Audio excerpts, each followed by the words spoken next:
আসসালামু আলাইকুম ওয়া রাহমাতুল্লাহি ওয়া বারাকাতুহু। হয়নি, হবে না, হতে পারে না, আমার নবীর সাথে কারো তুলনা। দিন আগে বেলডাঙ্গার মাটিতে গণেশ পূজার মণ্ডপের সামনে লাইটিং করলো আর আল্লাহর নামের পরে গালমন্দ করে দিল। পুলিশ প্রশাসন চুপ ছিল। ওরা যদি ইচ্ছা করতো নীরবে নীরবে ওই বেটাগুলোকে ধরে দিয়ে শায়েস্তা করে সব সমাধান হয়ে যেত। কেন মুসলমানকে আন্দোলন করা লাগবে? মুসলমান যখন আন্দোলন করলো, এই মুর্শিদাবাদের মাটিতে কয়েকদিন নেটওয়ার্ক পরিষেবা বন্ধ করে দিল।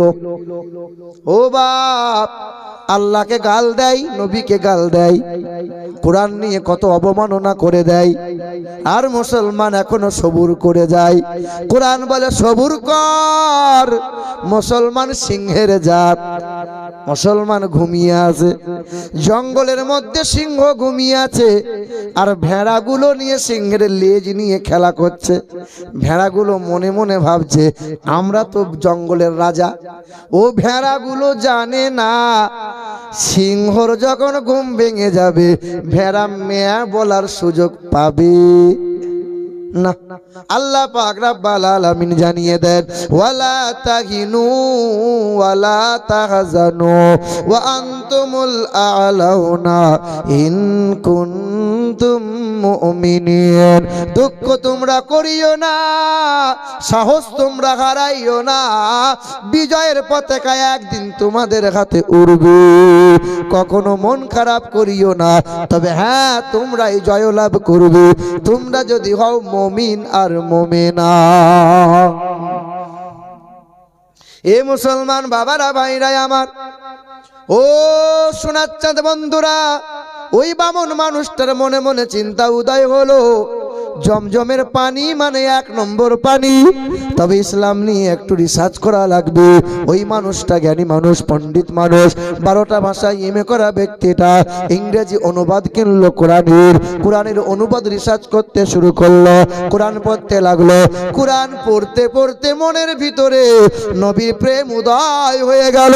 মন্দিরে দাঁড়িয়ে দাঁড়িয়ে উচ্চস্বরে বলেছিল, লা ইলাহা ইল্লাল্লাহু মুহাম্মাদুর রাসূলুল্লাহ। শত মানুষের হাত থেকে থালা পড়ে গেল। ও ব্রাহ্মণ বাবাজি, আমরা পূজা দিতে এলাম আর মন্দিরে এসে মোহাম্মদের নাম কেন শুনতে পেলাম? সেই দিন বামুনটা বলেছিল, আমি কোরআন পড়লাম, আমি ইসলাম ধর্ম রিসার্চ করে জানতে পারলাম নবী নবী নবী নবী করা ছাড়া কোনো নাজাতের রাস্তা নাই। লা ইলাহা হরুতি পাপম ইল্লু ইলহা পরমপদাম জন্ম বৈকুণ্ঠ পরবাপ ইনতীত জপি নামে মোহাম্মদাং ইথং গৌলগত প্রায় জনিষু পরধর্মনীল ধর্মাত্মনাই সাতেন ভগবান বতরিষ্যতি। যে কোনো ধর্মের হও না কেন নবী নবী করো, সর্ব জায়গায় তুমি কল্যাণ পাবে। আর ওই মহান প্রতিপালকের ইবাদত করো, যে মহান স্রষ্টা কখনো খাই না, কখনো ঘুমাই না, তার কোনো বিবি নাই, বাচ্চা নাই, তিনি কখনো সংসার করেন না, তিনি কখনো জন্ম নেন নাই, তিনি কাউকে জন্ম দেন নাই, তিনি হবেন আকাশ জমিনের মালিক, তিনি হবেন বিশ্ব ব্রহ্মাণ্ডের মালিক। কে কে বলো? হিন্দুদেরকে জিজ্ঞাসা করো এই ব্রহ্মাণ্ডের মালিক কে, ওরা বলবে ব্রহ্মা। আরে ব্রহ্মার তো বিবি ছিল, তার নাম ছিল লক্ষ্মী। কেউ বলবে ভগবান, আরে ভগবানের তো বিবি আছে, তার নাম ভগবতী। কেউ বলবে ঈশ্বর, কেউ বলবে মহেশ্বর, কেউ বলবে বিষ্ণু।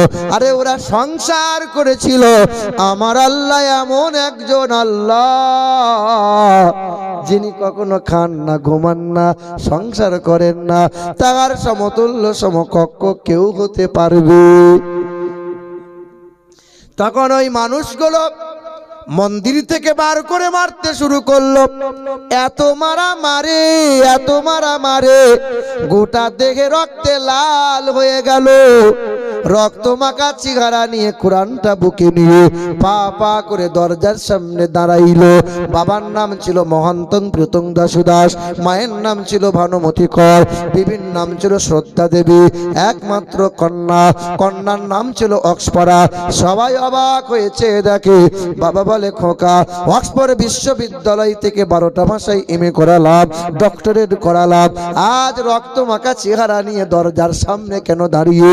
সেই দিন কোরআনটা উঁচু করে ধরে বলেছিল, বাবা, কারণ কোরআনের বন্ধু হয়েছি আমি, নবীর গোলাম হয়েছি আমি, আজ তো মার খেতে হবে।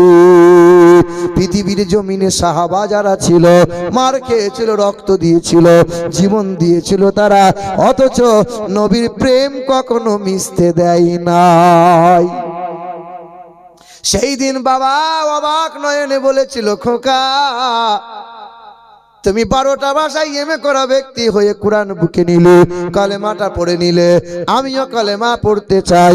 বাবাও কালেমা পড়ে, মাও কালেমা পড়ে, বিবিও কালেমা পড়ে, কন্যাও কালেমা পড়ে, সবাই কালেমা পড়ে নিল, কোরআন বুকে নিল, ইমানদার হয়ে গেল। এলাকার মানুষ অপদস্থ করলো, এলাকা থেকে ওই বান্দাগুলো বেরিয়ে গেল, ওই এলাকা থেকে মুমিন বান্দাগুলো বেরিয়ে গেল, আল্লাহ পাকের ইবাদত করে, পরহেজগার অবলম্বন করে, একজনা কোরআন বুকে নিয়ে আল্লাহর ওলি বান্দা হয়ে গেল। পৃথিবীতে বহু মানুষ চেষ্টা করেছিল এই কোরআনের ভুলবার করব, এই কোরআন পৃথিবী থেকে মুছে দেব। বলো, পৃথিবীর কোন নেতা মন্ত্রীরা যদি সব কোরআনগুলোকে নিয়ে আগুনে পুড়িয়ে দেয়, পৃথিবী থেকে কোরআন কি হারিয়ে যাবে? পৃথিবী থেকে সব কোরআন যদি জড়ো করে নদীতে ভাসিয়ে দেয়, কোরআন কি শেষ হয়ে যাবে? যদি আগুন লেগে ধ্বংস হয় পৃথিবীর সব বইয়ের দোকান, আরে বিশ্ব থেকে হারাবে না পবিত্র কোরআন। বলো কেমন করে করবে ধ্বংস, বলো কেমন করে করবে ধ্বংস তোমার আগুনের তেজ? আরে বিশ্বে ভরা লক্ষ লক্ষ আছে কোরআনের হাফিজ। কেউ হারাতে পারবে? কেউ মুছে দিতে পারবে? ওই তোমাদের মতো একজন মহিলা, তার নাম ছিল লরেন বুথ, খ্রিস্টান ধর্মের অনুসারী, আমেরিকা দেশে বাড়ি। তার মনে বড় ইচ্ছে ছিল, আমি 1 নম্বরে ভাইরাল লেখিকা হব, বিশ্বে বড় সুনাম অর্জন করব। এই দেখেন আমার বাপতুল্য মানুষ হাজী সাহেব, এ মুসলমান শিক্ষিত মানুষ যারা জানবে তারা আমেরিকা দেশের বিখ্যাত লেখিকা লরেন বুথ কি করেছিল? পুরোহিতরা বলেছিল, এক কাজ কর, কোরআনের ভুল বার করে দে, পৃথিবীতে সবাই তোরে মাথায় করে নিয়ে নাচবে। ওই মহিলা ন্যাংটা পোশাক নিয়ে বাম হাতে করে উঁচু করে সাংবাদিক সম্মেলনে দাঁড়িয়ে ক্যামেরার সামনে রেকর্ড করে দিয়েছিল। ওই মহিলা বলেছিল, এই কোরআন, কোরআন মুসলমানরা গর্ব করে, মুসলমানরা বলে কোরআনে কোনো ভুল নাই, কোরআনে কোনো ত্রুটি নাই। এই কোরআনের ভুল বার করে পৃথিবীর জমিনে কোরআনের মান ইজ্জত শেষ করে দেব, মুসলমানদের নাম নিশানা মুছে দেব। সম্ভব? সম্ভব? কারো দ্বারা সম্ভব না। ওই মহিলা কোরআনটা নিয়ে চলে গেল, কোরআন পড়লো, কোরআন পড়তে পড়তে একবার দুইবার পরে ওই কোরআনটা 2 বছর পরে আবার সাংবাদিক সামনে ক্যামেরার সামনে হাজির হলো। ক্যামেরার সামনে যখন হাজির হয়েছিল, সাংবাদিকরা বলেছিল, ম্যাডাম কোরআনের কোন জায়গায় ভুল বার করলে বলো। ওই দিন মহিলাটা কোরআনটা বুকে নিয়ে কোরআনটা চুমা দিয়ে পড়ে নিয়েছিল, লা ইলাহা ইল্লাল্লাহু মুহাম্মাদুর রাসূলুল্লাহ। বলে কারণ কি? তুমি তো 2 বছর আগে ন্যাংটা পোশাক পরেছিলে, জিন্সের প্যান্ট পরেছিলে, পেটটা বার করে এসে কোরআনটা বাঁ হাতে নিয়েছিলে, আজকে কোরআনটাকে চুমা দাও কেন? কোরআনটা নিয়ে কলেমা পড়লে কেন? ওই মহিলা বলে, পৃথিবীতে অনেক গান আছে, একবার পড়ি, দুইবার পড়ি, একবার 10 বার গাওয়া হয়, ওই গানটা পুরাতন হয়। পৃথিবীতে অনেক কবিতা আছে, বিদ্রোহী কবি কাজী নজরুলের কবিতা 5 বার 10 বার পড়ো পুরাতন হবে। কবি জসিমউদ্দিনের নকশিকাতা 5 বার 10 বার পড়ো পুরাতন হয়ে যাবে। বিশ্বকবি নোবেল জয়ী রবি ঠাকুরের কবিতা 1 বার 10 বার পড়ো পুরাতন হয়ে যাবে। তবে আমি এই কোরআনটা পড়েছিলাম, 1 বার 2 বার পড়লাম, 5 বার পড়লাম, মনে মনে হলো আর কোরআন পড়বো না। কোরআন এমন একটা মধুর কিতাব, 2 বছরে এই কোরআনটা 52 বার আমি খতম করে দিলাম। কতবার? ওই যে তোমার বৌমা আছে, তোমার ঘরে বিবি আছে, তুমি জিজ্ঞাসা করবে তো বছরে কবার কোরআন পড়ো? পড়ে রমজান মাস না এলে কোরআন তো খুলবে না। কি বলছেন বলেন? আর আপনি যখন ছেলের জন্য মেয়ে দেখতে গিয়েছিলেন, তা মেয়েকে জিজ্ঞাসা করছে, হ্যাঁ মা কোরআন পড়া জানো? তা আপনার বিয়ান, ওই যে বিয়ান আপনার বিয়ান তখন জানালা দিয়ে উঁকি মেরে বলছে, আমার মেয়ে বছরে 18 বার খতম দেয়, নামাজে পার্টি থেকে ওঠে না, পাড়ার লোককে জিজ্ঞেস করো, আমার মেয়ের মতো মেয়ে হয় না। বাসের কন্ট্রাক্টর দেখেছেন, গোটা বাস ফুল, আর শুধু বলবে ভেতর দিকে যান ফাঁকা আছে, ভেতর দিকে যান ফাঁকা আছে। ও জেনে শুনে মিথ্যা বলে কি বলে না, কারণ ওর লাভ আছে। এ বাবা, এখানকার মা বোনরা তো ভালো, স্বামীর সেবা টিবা করে, স্বামীর কখনো অমঙ্গল চাই? শোনো, 100-র মধ্যে 98টা পুরুষ হার্ট অ্যাটাক করে মারা যায়। কারণ কি? ওই মহিলাদের অত্যাচারের কারণে। শুনেছেন আজ পর্যন্ত যে মহিলা হার্ট অ্যাটাক করেছে? শুনবেন না। হার্ট অ্যাটাক করে কারা মারা যায়? পুরুষ মানুষ। কেন? ওর অত্যাচার, ওর জ্বলন এত পরিমাণে মানসিক অত্যাচার করে, সহ্য করা যায় না। জাহান্নামে ভিড় কেন এত বেশি? নবী বলছেন ওরা কৃতজ্ঞতা স্বীকার করে না। স্বামী যত ভালো পোশাক দিক, স্বামী যত ভালো খাবার দিক, কোনো সময় স্বামীর নাম করবে না, কথায় কথায় বাপের নাম। তুমি কি খাওয়াইছ? আমার বাপ 4 কেজি ওজনে কাতলা মাছ খাইয়েছে। যতই আপনি দেন, আপনার নাম জীবনে করবে না। কি বলছেন বলেন? এবছরে বুঝলেন হাজি সাহেব, এবছরে নানির বাড়ি গিয়েছিলাম। নানি তো নাই, খালারা আছে, মামিরা আছে, তো দান সাদকা করতে হয় আত্মীয়দের আগে দান করতে হয়। তো রমজান মাসে গেছি, তো দেখছি একদল মহিলা দাঁড়িয়ে আছে। আমি, খালা কি ব্যাপার? বলছে, বাপ ওই যে 1000 করে দিচ্ছে না মমতা খালা, তুলতে গিয়েছিলাম। এদিকে তো মহিলারা পাই 1000 করে পাই না, ওই যে ভান্ডারের গো। হ্যাঁ, তো তা বলছে, বাপ মমতা খালা কিন্তু ভুল করছে। কিরকম? বলে, আমি পাচ্ছি 1000, জরিনার মা পাচ্ছে 1000, সালমার মা পাচ্ছে 1000, কিন্তু কুদালের মা 2000 করে পায়। এটা কি মানা যায়? আমি বলছি, খালা কোদালের বাপ যে মরে গেছে, বেদবা ভাতায় 1000, আর ওই দিকে পাবে 1000। তখন আমার হাতটা ধরে বলছে, বাপ মুর্শিদাবাদে যাচ্ছিস, মালদা, দিনাজপুর, কোচবিহার, জলপাইগুড়ি, দেশ বিদেশি করছিস, বাবা একটু দোয়া করতে পারছিস না? কিসের দোয়া? দোয়া করে দে যেন ওলাউটো ওই বুড়ো যেন মরে যায়। তাই আমি বলছি, আল্লাহ আল্লাহ আস্তাগফিরুল্লাহ। কি বলছো খালা? বলছে, বাপ ও বুড়োটাকে রেখে আর কি লাভ, ও যদি মরে যায় তো বসে বসে 2000 পাবো। কথা বুঝতে পারছেন? এদিকের মা খালারা তো এইরকম লয়, এরকম না। তারা কোনোদিন ও মহিলারা মনে মনে ভাবছে, সাপে খেকো কোথা থেকে এলো রে, এর মাথায় বাজ কেন পড়ে না? এ বাবা, আমার মা বোনেরা, এখানকার মা বোনরা ভালো। নবী আমার বলেন, ওয়াল মারআতু ইযা সাল্লাত খামসাহা ওয়া সামাত সাহরাহা ওয়া হাসানাত ফারজাহা ওয়া আতাত যাওজাহা ফালতাদখুল মিন আই আবওয়াবিল জান্নাতি শাআত। যে মহিলার 4 গুণ ভালো, 5 ওয়াক্ত নামাজ পড়ে, ওই মহিলা রমজান মাসে রোজা রাখে, ওই মহিলা স্বামীর সেবা করে, স্বামীকে তুইতকারি করে না, স্বামীকে ভাষা খারাপ করে না, স্বামীকে আঙুল তুলে কথা বলে না, স্বামীর সেবা করে। আর 4 নম্বর হলো, ওই মহিলা বেহায়াই চলে না, মাথা খুলে পেট বার করে আজারে বাজারে যায় না। এই 4 গুণ যে মহিলা ভালো করে নেয়, জান্নাতের 8টা দরজা আল্লাহ খুলে দেবে, যে কোনো জায়গা দিয়ে ওই মহিলা জান্নাত চলে যাবে। এ মা বোনেরা, ওই লরেন বুথ লেখিকা কি বলেছিল, এই কোরআনটা 5 বার 6 বার পড়লাম, মনটা হয়েছিল কোরআন পড়বো না, তবে পড়তে পড়তে পড়তে পড়তে 2 বছরে 52 বার আমি খতম করলাম।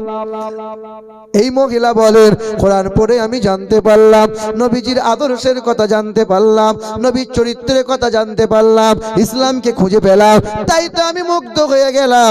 কালেমা পড়ে ইমানদার হলাম, মাথায় কাপড় নিল, পর্দাশীলা হয়ে গেল, নামাজ পড়া শুরু করে দিল। তাহাজ্জুদের নামাজ আর কাজা করে না। আমার ঘরের মা বোনেরা, কেন নামাজ কেন পড়ো না? ও মা, নামাজ পড়ো, ছেলে মেয়েদের বুকে কোরআন দাও, কারণ জানো মাটি ভালো হলে গাছ ভালো হয়, গাছ ভালো হলে ফলনটা ভালো হবে, মা বাপ যদি ভালো হয় বাচ্চা ভালো হবে, বাপ মা যদি নেককার হয় বাচ্চা আল্লাহওয়ালা হবে, মা যদি সিরিয়াল ওয়ালি হয়, মা যদি বেনামাজি হয়, বাপ যদি বেনামাজি হয়, বাপ যদি গাঁজাখোর হয়, ওর বাচ্চাটা বড় হয়ে বাপের কাছে বিড়ি চেয়ে খাবে, আব্বা একটা বিড়ি দাও আব্বা। ছেলেটা বড় হয়ে বাপকে শালা বলে ডাকবে। ছেলে কখনো বাপকে শালা বলে? হ্যাঁ বলে, বলে। ওই অমানুষগুলো বলে, যে বাপগুলো ছেলে মানুষ করতে পারে নাই। এ মুসলমান বাবারা, ভাইরা আমার, ও সোনামণি মা ও বোনেরা, পৃথিবীর জমিনে আল্লাহ পাক যারে সবচেয়ে সুন্দর বানাইলেন, নবী মুহাম্মদ রাসূলুল্লাহ। মহাত্মা গান্ধী মারা গেছে, মহাত্মা গান্ধী মৃত্যু হওয়ার 16 দিন আগে উনি একটা চিঠি লিখে লিখলেন। ওই চিঠি ব্রিটিশ মিউজিয়ামে রাখা হলো। ভারতের ইতিহাস এইরকম অহরহ গোপন করে দেওয়া হলো। ওই মহাত্মা গান্ধী মৃত্যু হওয়ার 16 দিন আগে বললেন, পৃথিবীর জমিনে অনেক মনি ঋষির জীবনী পড়লাম, আমি গুরু নানকের জীবনী পড়লাম, মহাবীরের জীবনী পড়লাম, বালক ব্রহ্মচারীর জীবনী পড়লাম, আমি গৌতম বুদ্ধের জীবনী পড়লাম, আমি আব্রাহাম লিঙ্কনের জীবনী পড়লাম, লেনিনের জীবনী পড়লাম, যিশুর জীবনী পড়লাম, তবে হ্যাঁ, বিশ্বের মহান নেতা জানাবে মুহাম্মদুর রাসূলুল্লাহর জীবনীটা পড়ে জানতে পারলাম, পৃথিবীর জমিনে এত সুন্দর মনি ঋষি, এত সুন্দর মহামানব পৃথিবীর জমিনে 2টা নাই। এত সুন্দর ব্যক্তি পৃথিবীতে আর 2টা নাই। বাবারা, ভাইরা আমার, ওই দয়ার নবী, মায়ার নবীকে আল্লাহ সবচেয়ে বেশি মোহাব্বত করেন। আর নবী মায়ার নবী হাবিবে কিবরিয়া সব থেকে যারে মায়া করেন, মোহাব্বত করেন, তারা হলো এই গুনাহগার উম্মত, উম্মতি যারা। আমাদের উলামারা জলসাতে বলে যে আগেকার নবী পয়গম্বররা দোয়া করেছিল যে আল্লাহ, নবী না হয়ে আখিরি নবীর যদি উম্মত হতে পারতাম। ঠিক না ভুল বলে? আচ্ছা বাপ, কথাটা সত্য, কিন্তু আমরা তখন চিৎকার করি সুবহানাল্লাহ। সাংঘাতিক ব্যাপার, আমাদের মতো উম্মত হওয়ার জন্য আগেকার নবী পয়গম্বররা দোয়া করেছিল। বিবেকে হাত দিয়ে বলেন, আমাদের মতো উম্মত? এই বিড়িখোর, গেঁজাখোর, হারামখোর, জমির আল ঠেলা, এ আমাদের মতো উম্মত? এদিকের মানুষ জমির আল কেটে জমি বড় করে নাকি? করে না। শব্দ ফেরেশতা। না না, আপনাদের এলাকা জিজ্ঞেস করছি, করে তো? হ্যাঁ, বাহ। এ বাবার আমার, তা এইরকম উম্মতের জন্য কি আগেকার নবী পয়গম্বররা দোয়া করেছিল যে এইরকম উম্মত আল্লাহ বানিয়ে দাও আল্লাহ? না মুসলমান, দয়ার নবী, মায়ার নবী, হাবিবে কিবরিয়া জনাবে মুহাম্মদ সাল্লাল্লাহু আলাইহি ওয়াসাল্লামকে তায়েফের মানুষরা মেরেছিল, মেরে মাথাটা ফাটিয়েছিল, আর গোটা চেহারা রক্তে লাল হয়ে গিয়েছিল। এই মাথা ফাটা রক্ত গড়িয়ে গিয়ে পায়ের খরমটা চামড়ার সাথে জমাট বেঁধেছিল। তখন নবীর ঘা শুকায়নি। কিছুদিন পর, কথা আসতে বলেন বাবু, কথা আসতে, হজের মৌসুম ছিল, দেশ বিদেশের মানুষেরা হজ করতে এসেছিল। ওই সময় আল্লাহ রসুল তখনও মাথার ঘা শুকায়নি। নবী আমার পা করে গেলেন, কাবা শরীফের পাশে দাঁড়িয়ে আল্লাহ রসুল বলেছিলেন, লা ইলাহা ইল্লাল্লাহ আনা রাসূলুল্লাহ। দেশ বিদেশের মানুষেরা মৌমাছির মতো নবীকে গোল করে ঘিরে নবীর মোহাব্বতে পাগল হয়ে নবীর কথা শুনছিলেন, নবী আল্লাহর পরিচয়ের কথা বলছিলেন। সেই সময় দারুন নাদওয়া থেকে বেঈমান আবু জেহেল মোটা একটা পাথর নিয়ে বলেছিল, মোহাম্মদ এখনো মরে নাই, ওকে আজকে এমন করে পাথরে ঘা মারবো যে মোহাম্মদ দ্বিতীয়বার আল্লাহ বলার সুযোগ পাবে না। আমার নবীকে মারবে। বেঈমান মোটা পাথর নিয়ে পিছন দিয়ে পা পা করে এসে কাঁচা ঘায়ের উপরে আবার পাথরে ঘা মেরেছিল, মাথা দিয়ে ফিচকিরি দিয়ে রক্ত বেরিয়ে গিয়েছিল। আর দেশ বিদেশের মানুষরা ভয়ে সবাই পালিয়ে গেল। নবী একাকী হয়ে জমিনে লটকে বেহুশ হয়ে পড়ে গেলেন। সেই দিন বেঈমান আবু জেহেল বলেছিল, মুহাম্মদ আর নাই, কে আছে দেখি মুহাম্মাদের পাশে। বেঈমান হাসতে হাসতে চলে গেল। ওই সময় নবীর চাচা আমির হামজা রাদিয়াল্লাহু তাআলা আনহুর ঘরের এক দাসী, এক কাজের বাঁধি কলসিটা নিয়ে কাবা শরীফের পাশে পানি আনতে এসেছিল কুয়া থেকে পানিটা নিয়ে কলসিটা নিয়ে পা পা করে গিয়ে দরজার সামনে দাঁড়িয়ে আছে। আমির হামজার বিবি নবীর চাচি ছুটে এসে জিজ্ঞাসা করছে, মা কাঁদছিস কেন রে? তোকে কখন যে পানি আনতে পাঠাইলাম, এত দেরি করলি কেন? তোর সাথে কেউ দুর্ব্যবহার করেছে? তোকে কেউ খারাপ কথা বলেছে? মা কি হয়েছে বল না, তুই কাঁদছিস কেন? সেদিন বাঁধিটা চোখের পানিটা মুছিয়ে নিয়ে বলেছিল, জানো মা, আজকে পথের মাঝে বড় একটা দুর্ঘটনা হয়েছে। কি হয়েছে রে মা? কি হয়েছে বল না, কি হয়েছে রে? বলে, যার বাপ নাই, যার আব্বা বলে কেউ নাই, যার দাদু বলে কেউ নাই, যার আম্মা বলে কোলে তোলার মতো কেউ নাই, সেই সন্তানটাকে এমন করে মেরেছে। সচকে দেখলাম, মনে হলো যেন ওই সন্তানটা মারা গেছে। কার কথা বলছিস রে মা? ওই যে আপনাদের বংশের রক্ত, তার নাম মুহাম্মাদুর রাসূলুল্লাহ। আমির হামজা দ্বিপহরের সময় ঘোড়ার লাগামটা বেঁধে দিয়ে পা পা করে এসে ঠান্ডা পানিতে হাত মুখটা ধুয়ে ছুটে এসে দরজার কাছে আওয়াজ করে বলেছিল, বিবি। দরজাটা আদর করে খুলে দিয়েছে, খাবারের তারা সামনে দিয়েছে। আমির হামজা শুকনো রুটি আর সবজি নিয়ে মুখের মধ্যে যেমন তুলতে যাবেন, সেই সময় আমির হামজার বিবি নবীর চাচি মুখে কাপড়টা আড়াল দিয়ে ঝরঝর করে ফুঁপিয়ে ফুঁপিয়ে কান্না করেছে। আমির হামজা খাবারটা নামিয়ে জিজ্ঞাসা করছে, বিবি তুমি কাঁদছো কেন? আমি কি তোমার সঙ্গে কখনো খারাপ ব্যবহার করেছি? তুমি কি আমার সংসারে কখনো অভাব পেয়েছো? কি হয়েছে বলো না, তুমি এইরকম করে কাঁদছো কেন গো? সেদিন বিবিটা ছুটে এসে আমির হামজার ডান হাতটা এইরকম করে জড়িয়ে ধরে বলেছিল, জানো, তোমার সংসারে আমি কোনোদিন কষ্ট পাইনি, তোমার সংসারে কোনোদিন আমি ব্যথিত হইনি, তোমার সংসারে আমি কখনো কোনোদিন কষ্ট পাইনি, কোনোদিন আমি তোমার কাছে কান্না ও চোখের পানি দেখাই নাই। আজকে আমার কলজেটা ফেটে যাচ্ছে। কি হয়েছে বলো না? বলে, জানো, আমার দিদি তো ঘরের ছেলে গো, তার আব্বা 6 মাসে চলে গেল, 6 বছরে মা গেল, 8 বছর 2 মাস 10 দিনে তার দাদুটা চলে গেল। জানো, তার যদি আজকে আব্বা থাকতো না, তোমাদের আর লাগতো না। ছুটে এসে তার আব্বা ছেলেকে বুকের মধ্যে কলিজার মধ্যে ভরে নিত। তার আপন দাদু যদি আজকে হায়াতে থাকতো, ছুটে এসে সন্তানটাকে বলতো, ভাই আমি তোমার পাশে আছি, কোনোদিন তাকে কেউ আঘাত করতে পারতো না। তোমাদের মনে একটু মায়া হয় না বলো? কি হয়েছে বলো না? জানো না, তোমাদেরই তো সন্তান, সে আব্দুল্লাহর ছেলে, যার নাম মোহাম্মদ সাল্লাল্লাহু, তাকে এমন করে মেরেছে বেঈমান আবু জেহেল নাকি তার নাম। আমার বাঁধিটা সকালবেলায় খবর দিয়ে গেছে। মনে হয় যেন ছেলেটার বেঁচে নাই। জানো, আমার খুব কষ্ট হচ্ছে। তোমার অনুমতি পাইনি বলে আমি ঘর থেকে বেরোতে পারি নাই। তুমি একটু যাও না, ছেলেটাকে একটু আমার ঘরে নিয়ে এসো না, যাও। আমির হামজা ঘোড়ার পিঠে লাগাম টেনে ধরে দৌড়ে চলে গেলেন। বেঈমান বৈঠকখানায় বসে আনন্দ করছে। দারুন নাদুয়া থেকে আমির হামজা আবু জেহেলের চুলের মুঠি ধরলেন আর বেঈমান আবু জেহেলকে দিওয়ালে পাথরে ঘা মারলেন। বেঈমান আবু জেহেলের মাথাটা ফেটে গেল, ফিচকিরি দিয়ে রক্ত বেরিয়ে গেল। আমির হামজা বলল, শোন আবু জেহেল, এরপরে কখনো কোনোদিন যদি আমার নবীর প্রতি এতটুকু আঁচড় দিয়েছ, হয় সূর্যটা সেই দিন তোমার জন্য উঠবে, না হয় সূর্যটা আমার জন্য উঠবে।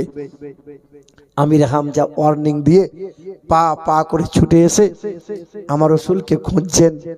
তখন আমার রাসূলকে নিয়ে কাবা শরীফের ভিতরে এক সাহাবীর উরুতে নবী মাথা রেখে শুয়ে আছেন, রক্তগুলো মুছছেন, পোশাক ছিঁড়ে কাপড় ছিঁড়ে রক্তগুলো মুছছেন, আর নবীর মাথার উপরে একটু হাওয়া করছেন। এমন সময় কানে কানে বলছেন, ইয়া রাসূলুল্লাহ, সবাই যখন আপনাকে ভুলে যায়, আপনার চাচা আমির হামজা তখন আপনাকে ভুলে যায়নি, আপনার তালাশে আপনার কাছে এসেছে, আপনি ওঠেন। আল্লাহ রাসূল উঠে বসলেন। চাচার কথা শুনে মনটা যেন বড় হয়ে গেল। সেদিন আমির হামজা ছুটে এসে বলছেন, আব্বা খুব কষ্ট হচ্ছে বলো, আব্বা খুব কষ্ট হচ্ছে বলো। সেদিন আল্লাহ রাসূল বলছেন, চাচা আপনি আমাকে খুব ভালোবাসেন বলেন? বলে, হ্যাঁ। তোমার আব্বু নেই বলে তুমি আমাকে একবার আব্বু বলো না। সেদিন আল্লাহ রাসূল বলেছিলেন, চাচা আমি আপনাকে আব্বু বলবো, কারণ তুমি আমার চাচা।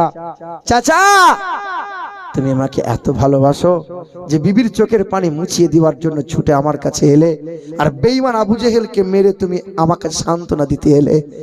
বলে, চাচা তুমি আমাকে এত ভালোবাসো? বলে, আমি তোমাকে ভালোবাসি। বলে, চাচা এই ভালোবাসা দিয়ে হাসরের ময়দানে যে তুমি নাজাত পাবে না চাচা। চাচা তুমি আজকে আমার হাতে হাত দাও, শপথ গ্রহণ করো, কালেমা পড়ে নাও। চাচা নবীর হাতে হাত দিলেন, কালেমাটা পড়লেন, শপথ গ্রহণ করলেন। সেদিন আল্লাহ রাসূল মুচকে হেসে বলেছিলেন, চাচা হাসরের কঠিন ময়দানে আমি তোমার হাতটা ধরে হাসতে হাসতে জান্নাতে নিয়ে যাব। চাচা শুনুন, মৌখিক ভালোবাসা দিয়ে নাজাত পাওয়া যায় না, মৌখিক ভালোবাসা দিয়ে খোদার দিদার পাওয়া যায় না, নবীর দিদার পাওয়া যায় না। ভালোবাসা মোহাব্বত অন্তর দিয়ে হওয়া লাগবে। আল্লাহ পাক বলেন, ওয়ামা আতাকুমুর রাসূলু ফাখুযুহু ওয়ামা নাহাকুম আনহু ফান্তাহু। যারা নবীর মোহাব্বতের দাবিদার খুব ভালো করে শুনে নাও। পৃথিবীর জমিনে যদি কল্যাণ কামিয়াবি হতে চাও, আমি আল্লাহ পাক রব্বুল আলামিন জানিয়ে দিই, মা আতাকুমুর রাসূলু ফাখুযুহু ওয়ামা নাহাকুম আনহু ফান্তাহু। আমার নবী তোমাদেরকে যা যা দেয় তা তোমরা গ্রহণ করে নাও, নবী যা ছাড়তে বলে তা তোমরা ছেড়ে দাও, নবী তোমাদেরকে যে পথে চলতে বলে সেই পথ গ্রহণ করে নাও। এক কথায় নবী যা দেয় গ্রহণ করো, নবী যা নিষেধ করে তা ত্যাগ করো। সবচেয়ে অধিক নবীকে মোহাব্বত করো। নবী আমার বলেন, মান আহাব্বা সুন্নতি ফাকাদ আহাব্বানি ওয়া মান আহাব্বানি কানা মাইয়া ফিল জান্নাহ।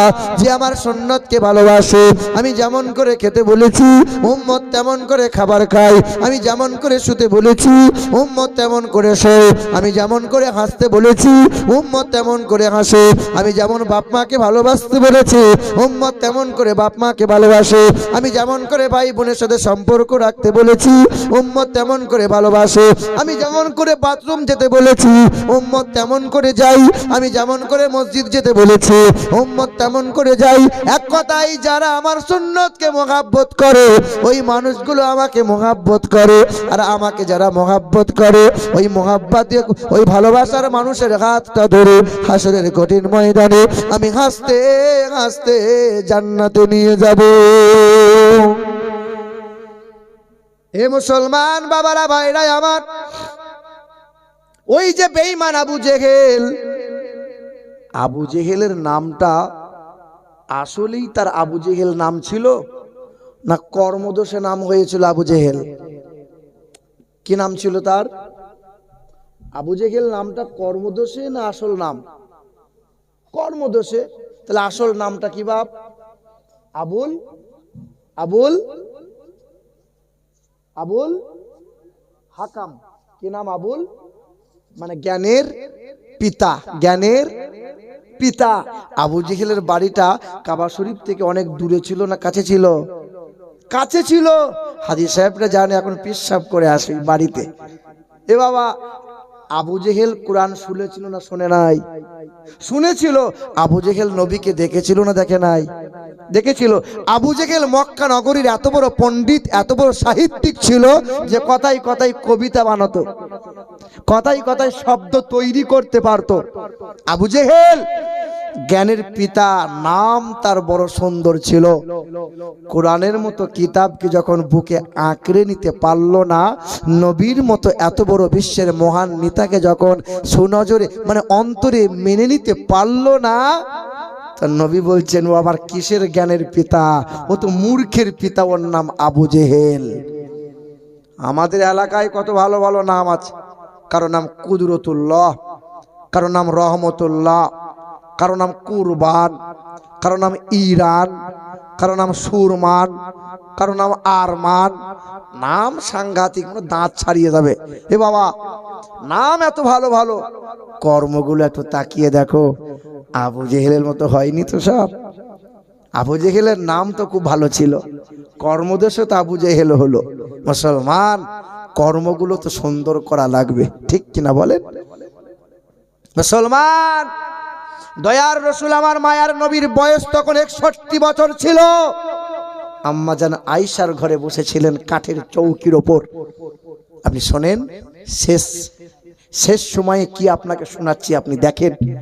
নবী আমার কাঠের চৌকির ওপরে বসে আছেন, আর আল্লাহ রসুল ডাক দিয়ে বলছেন আয়েশা। আম্মা আয়েশা ছুটে এসেছেন, লাব্বাইক ইয়া রাসূলুল্লাহ, আপনি আমাকে ডাক দিয়েছিলেন? আল্লাহ রসুল বলছেন আয়েশা, তুমি আমার শরীরে হাত দাও। তো আম্মা আয়েশা নবীর শরীরে হাতটা দিয়ে বলছেন ইয়া রাসূলুল্লাহ, আপনার শরীরে বড্ড জ্বর। তা আল্লাহ রসুল বলছেন আয়েশা, জাইতুনের তেল রাখা আছে, তুমি একটু উষ্ণ গরম করে নিয়ে আমার পিঠে একটু মালিশ করে দাও না আয়েশা।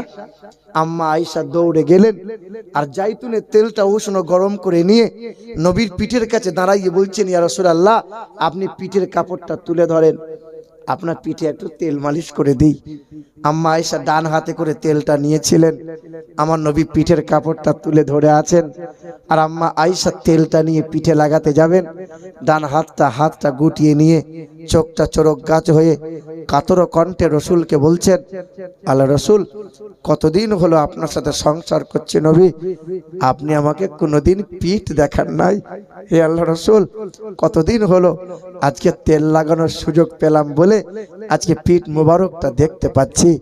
আল্লাহ রসুল, আপনাকে একটা কথা জিজ্ঞাসা করব, আপনার কবে বসন্ত হয়েছিল গো রসুল? আপনার কবে পক্স হয়েছিল গো নবী? আপনার পিঠে খাল খাল গর্ত গর্ত ঘায়ের দাগ কেমনে হয় গো রসুল? সেদিন নবীর বুকে যেন পাথর মতো কষ্টের পাহাড় জমে গেছে। আল্লাহ রসুল কিছু বলতে চাইছেন, কিন্তু বলতে পারছেন না। নবীর চোখ দিয়ে পানি মোবারকটা গড়িয়ে পড়ছে, কিন্তু আমার রসুল পবিত্র জবান দিয়ে কিছু বলতে পারছেন না, কষ্টের কথা মনে পড়ে গেছে। কিছু সময় পরে বলছেন আয়েশা, নবী রসুল পয়গম্বরদের চেহারায় কখনো বসন্ত নামক রোগ হয় না রে আয়েশা, তাদের চেহারায় কখনো পক্স হয় না রে আয়েশা। তুমি শোনো নাই বলো? তুমি শোনোনি 10 বছর আগে তায়েফের নিষ্ঠুর মানুষেরা আমাকে এমন করে পাথর ছুঁড়ে ছুঁড়ে আঘাত করেছিল যে পাথরের আঘাতে গোটা পিঠ চাল চাল হয়ে গিয়েছিল, পাথরের কোণাগুলো দেহের মাংসের মধ্যে বসে বসে গিয়েছিল। আর আসমানের জিবরাইল ফেরেশতা আমাকে আদর করে কোলে তুলে নিয়ে ওদের পাহাড়ের চূড়ায় নিয়ে গিয়েছিল, আর ওদের পাহাড়ের চূড়ায় নিয়ে গিয়ে বলেছিল, ওহদ পাহাড়, আজকে আমার নবীকে তোর কোলে একবার শোয়াবো, একটু নরম বিছানা হয়ে যায় না? সেদিন জিবরাইল ফেরেশতা আমাকে ওই ওহদে পাহাড়ের চূড়ায় শুইয়েছিলেন, ওহদে পাহাড়ের চূড়া সমতল নরম হয়েছিল। আর আল্লাহ রসুলের সামনে সেদিন জিবরাইল ফেরেশতা বলেছিলেন, ইয়া রাসূলুল্লাহ, আপনার খুব কষ্ট হচ্ছে বলেন? সেদিন নবী নিজের কষ্টের কথা চেপে রেখে বলেছিলেন, জিবরাইল, আমার উম্মত উম্মতির খবর কি বলো? আমার উম্মত উম্মতিকে আল্লাহ মাফ করবে তো? আমার উম্মত উম্মতিকে আল্লাহ রেহাই করে দেবেন তো? হে আয়েশা, এই পিঠের দাগগুলো মুছে যাবে না আয়েশা? পিঠের দাগ মুছে যাবে না আয়েশা? কাল যখন হাসরের ময়দান হবে, আমার আল্লাহ পাক যখন আমার এই উম্মতের বিচার করবে, কোন উম্মতের পাপীর বিচার করতে করতে আল্লাহ কহার হয়ে যাবেন। মালিকের সামনে আমি আমার পিঠটা দেখাবো। আল্লাহ দেখে বলবেন, হাবিব, জীবনে কোনোদিন মশা বসতে দিই না এই চেহারায়, জীবনে কখনো কোনোদিন মাছি বসতে দিই না এই চেহারায়। আপনার চেহারা সুগন্ধময় করেছিলাম, আপনার চেহারা পবিত্রময় করেছিলাম হাবিব। পিঠটা এই রকম করে আমার সামনে নিয়ে এলেন। হাবিব বিনিময় প্রতিশোধ চান তো প্রতিশোধ নেন। সেদিন আল্লাহ রসুল বলবেন, আল্লাহ জীবনে কোনোদিন প্রতিশোধ চাইনি, আজও চাইবো না। মালিক আমার এই গুনাহগার উম্মতি গুলোকে মাফ করে দাও আল্লাহ, আমার এই উম্মতি গুলোকে মাফ করে দাও আল্লাহ। সেদিন আল্লাহ পাক রব্বুল আলামিন বলবেন, হাবিব আপনার যারা উম্মত হবে আমি আল্লাহ নাজাত দিয়ে দেব। তবে জীবন ভোর যে উম্মতের জন্য কাঁদলেন, আজ নবী কাঁদছেন, কাল যখন নবী কাঁদবেন আল্লাহ বলবেন, হাবিব এই উম্মতের আমলনামা নিজ হাতে আপনি তুলে দেখেন। এই দেখেন খাতাটা দেন তো, এই দেখেন আল্লাহ রসুলের হাতে সেই দিন আমল নামাটা দেয়া হবে। আর আল্লাহ রসুল সাল্লাল্লাহু আলাইহি ওয়াসাল্লাম এই আমল নামাটা পাতা উল্টে উল্টে দেখবেন আর বলবেন, হায় উম্মত কি কাজ করলে তুমি, জীবনে বছর পেলে, মাস পেলে, রাত পেলে, দিন পেলে, কখনো আমার কথা মনে হয়নি বলো? তোমার কোনোদিন আমার প্রতি একটু মায়া হয়নি বলো? জানো উম্মত, আমি মক্কা থেকে মদিনায় চলে গিয়েছিলাম, কোনোদিন উম্মত আমি তোমাকে ভুলে যাই নাই। বেঈমানটা গলায় গামছা দিয়ে ফাঁস দিয়েছিল, আমাকে মেরে ফেলবে বলেছিল, সেই মুহূর্তে উম্মত আমি তোমাকে ভুলে যাই নাই। বেঈমানটা দুইবার মাথায় আঘাত করেছিল, উম্মত আমি সেদিন তোমাকে ভুলে যাই নাই। বেঈমানটা 200 উটের প্রতিযোগিতা লাগিয়ে মাথা কাটবে বলেছিল, উম্মত আমি সেই দিন তোমাকে ভুলে যাই নাই। জানো উম্মত, 3 দিন মদিনা থেকে চলে গিয়েছিলাম, না খাওয়া, না পান করা, না আরাম করা ছিল। উম্মত 1 সেকেন্ডের জন্য আমি উম্মত তোমাকে ভুলে যাই নাই, পিঠ চাল করে নিয়ে এলাম। আমার প্রতি এতটুকু তোমার কখনো মায়া হয়নি বলো? উম্মত, এই মুসলমান সোনার টুকরো বন্ধুরা, এই আমার সুধী মানুষেরা, আব্বা জান, এই তাহাজ্জুদের ওয়াক্ত চলছে আর আমি মুসাফির হালতে আছি, আমার বুকে আছে 30 পড়া কোরআন। কত মানুষ দান করলো, কেউ 5000, কেউ 10000, কেউ 2000, কেউ 1000, কেউ 500, কেউ 200, কত মানুষ দান করে গেল। বাপ শুনে রেখে দেন, পৃথিবীর জমিনে পীর সাহেবের দরবারে যান, পীর সাহেবকে খাবার খাওয়ান, কিন্তু বাপ মাকে কষ্ট দিয়ে পৃথিবীর কোনো মানুষ, পৃথিবীর তাহাজ্জুদ পড়ানেওয়ালা, পৃথিবীর কোনো হাজি, পৃথিবীর কোনো আলেম মুফতি পার পাবে না, পার পেতে পারে না, পার পাবে না। মুসলমান, কিছুদিন আগে জঙ্গিপুরের মাটিতে দেখলাম এক পাগল ইংরেজিতে কথা বলে। ইংরেজিতে জিজ্ঞাসা করছি, ভাই কি ব্যাপার, পাগল ইংরেজিতে কথা বলে কেন? বলে এই ছেলেটা আমার এলাকার ছেলে, ছেলেটা সায়েন্সের ছাত্র ছিল, ছেলেটা ডিএড করেছিল, মাস্টার হয়ে গেল, চাকরি পাওয়ার 6 মাস পরে অহংকারে নিজের মাকে লাথি মেরে ঘর থেকে বার করে দিয়েছিল। মায়ের চোখের পানি যাবে কোথায়? ও ইংরেজিতে কথা বলে, ও পাগল, মায়ের বদদুয়াতে পাগল। বেটা বিবির জন্য জমি দিলে, সোনাদানা সব কিছু দিয়ে দিলে, ছেলে মেয়েকে সব দিলে, বাপ মায়ের জন্য কি দিয়েছো বলো? আজ অনেকেরই বাপ মা কবরে শায়িত হয়ে আছে, মনে পড়ে না বলো? তুমি তো বলতে পারতে, মা আব্বা কতদিন হলো তোমার কবরের কাছে আসতে পারি নাই, আজকে এসেছি, তুমি আমার বাড়িতে নাই বলে আমার বাড়িটা অন্ধকার অন্ধকার হয়ে গেছে। আহ মুসলমান, সন্তান যখন বাপ মায়ের কবরের কাছে দাঁড়াইয়ে একটু দোয়া করবে, আখিরি মুনাজাত মানে মালিকের দরবারে মাগফিরাতে দোয়া করবে, এই সন্তানের দোয়ার কারণে বাপ মায়ের কবরে জান্নাতি হাওয়া, জান্নাতি মেওয়া, জান্নাতি পোশাক আল্লাহ দান করে দেবে। জি রিজাউল মন্ডল সাহেব কোরআন শরীফ দিয়েছেন, গোয়ালপাড়া বাড়ি এবং 1 বস্তা সিমেন্ট। এই দেখেন হাসিবুল মিস্ত্রি, বাগানপাড়া বাড়ি, 10 ব্যাগ সিমেন্ট দেবেন আলহামদুলিল্লাহ। রাশিকুল ইসলাম পানি পিয়া 5000 টাকা দান করবেন, 15000 হবে। আচ্ছা মাশাআল্লাহ, দাঁড়ান। রাশিকুল ইসলাম পানি পিয়া 5000 টাকা দান করবেন, ওয়াদা করে গেছেন। হালিম হুজুর কই, হালিম সাহেব কই? এই দেখেন মাশাআল্লাহ, হ্যাঁ সুবহানাল্লাহ। আলহামদুলিল্লাহ, আল্লাহ কবুল করুক।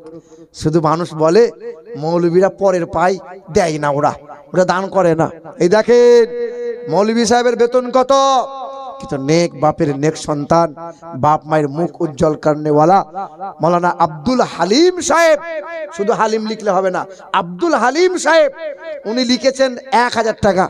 তো উনি বলছেন হুজুর ওটা 1000 নয় 5000ই করে দেন। জোরে বলো নারে তাকবীর, নারে তাকবীর, নারে রিসালাত।